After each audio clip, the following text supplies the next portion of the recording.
A quorum, and I'm going to call this business meeting to order. Thank you all for being here. For the information of the members of the committee, Ranking Member Whitehouse and I will deliver our opening statements, and once we have sufficient attendance, we will vote on the 10 GSA resolutions en bloc. And then following that vote, we will proceed to the vote on one pending nominee.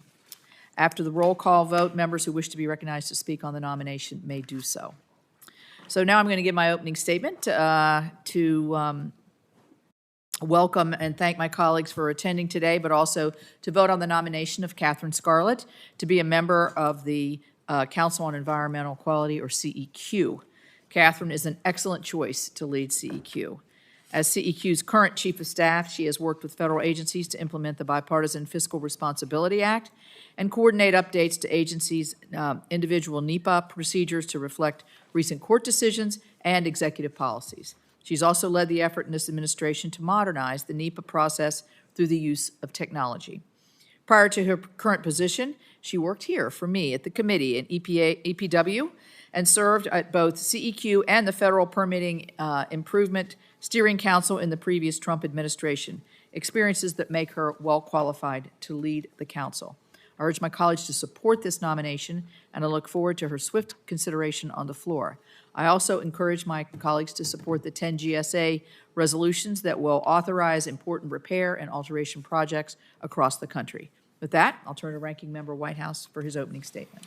Thanks very much. I understand we'll take Jeffrey Hall up at some later opportunity, so I'll reserve comment on him other than to let the colleagues on my side know that I vociferously oppose his nomination to the Enforcement Office, whose policy nowadays seems to be non-enforcement. Basically, the polluter fox is in the hen house, and it's a sad state of affairs.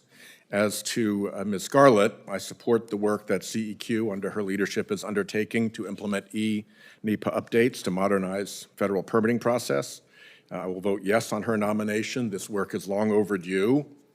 In November, a D.C. Circuit panel ruled, without actually any party raising the issue, that CEQ lacked the authority to issue NEPA regulations. That leaves our fractured agencies to develop each their own guidance, creating an inefficient patchwork of divergent rules and inconsistent applications of a law. This makes permitting reform an even greater priority, and I look forward to working with Ms. Scarlett to advance that ball. However, how can we do permitting reform in the face of an administration that seems lawlessly to disrespect the permitting and appropriations process? If we were to work out a deal, and I hope we will, what's the point if the president and his cronies can just simply ignore the law and do whatever it is that they wish based on special interest influence? That seems to be where we are right now. If they're not following well-established laws, why would we trust them to follow a new permitting reform law? So there's going to have to be some clarity about that as we move towards permitting reform. Two things happened in Rhode Island during the course of the break that I want to flag for my colleagues. One, a grant for the Port of Davisville was simply undone by the administration. It's hard to know exactly what was intended. As ranking member, I did not get the courtesy of an advance call saying that this was coming. It just blew up in the paper suddenly that all of these port dollars were gone. We have seen what I call the heresy hunt, where you have to go through applications and remove heretical language that the far right doesn't like equity or climate, that kind of stuff. If this is a heresy hunt, then we can keep going with the grant. If we can change the words so that people aren't triggered and offended by language in the original application, okay, that's one thing. We're trying to get an answer to that. If it's just blown up, that's another thing. If the goal here is to target offshore wind, which I think is an idiotic mistake, well, the Port of Davisville does a lot more than offshore wind. It's the largest car entrant in New England, in the Northeast. huge business there. It's an old facility that needs piers rebuilt just because of age. It's right adjacent to where we build our submarines.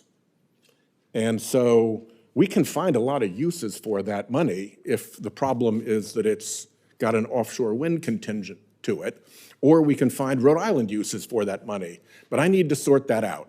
I don't think it's sensible to go forward in a situation in which the administration is unilaterally yanking funding without notice to the ranking member on the committee, without a proper explanation or an understanding of how you repair that. The same thing happened with respect to Revolution Wind. Rhode Island takes some pride in having been the place where we figured out the siting for offshore wind. And an enormous industry emerged. About a little over a week ago, when 1,000 trades workers were putting their gear together to go out and do their well-paid work on this facility, which is already 80% complete, out of the clear blue sky, with no notice or warning, came a stop work order bringing the entire project to a halt. The vessels working on it came up into Narragansett Bay because they had no work to do out there. There's been no plausible explanation of why, other than the individual predilections of a president who doesn't like windmills. They said national security, but there's been no explanation of what national security issues there are, or why this region has a national security problem, but not the one off Virginia that's near the Norfolk Naval Station, and that is used far more for aviation and Navy operations than our area. So it makes no sense whatsoever. And in an environment where people are being hurt like that for what seemed to be just oddball, unjustified reasons, again, you couldn't be making it harder to get permitting reform done, to get a big highway bill done, to get WRDA done.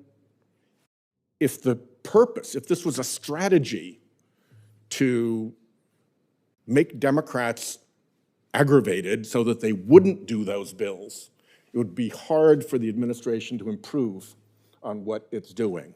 To the chairman, I know you've worked together with me on a lot of things, and I appreciate your continued effort, and I hope that we can continue to work our way through these problems as we have others in the past.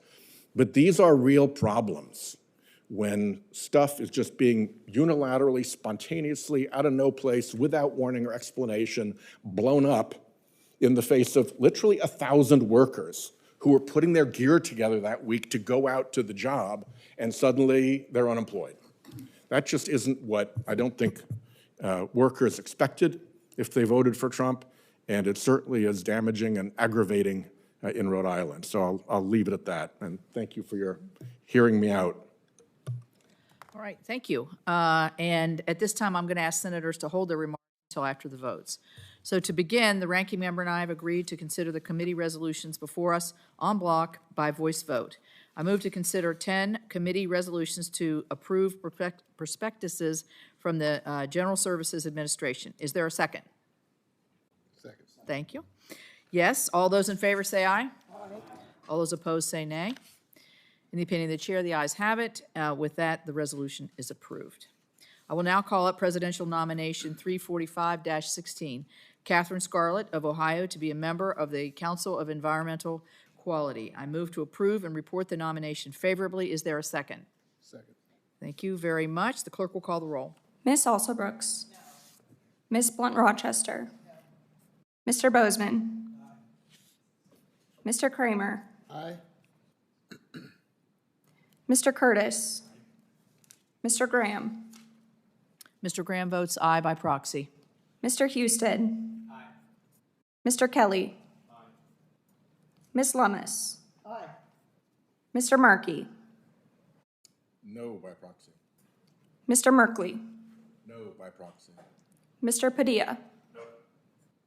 Mr. Ricketts. Aye. Mr. Sanders. No by proxy. Mr. Schiff. Mr. Sullivan. Mr. Whitehouse. Aye. Mr. Wicker. Madam Chairman, Aye. The clerk will report the yeas and nays. Madam Chairman, the yeas are 12 and the nays are 7. With that, the nominee is favorably reported, and I note the presence of a quorum. So I want to thank you again to all of our members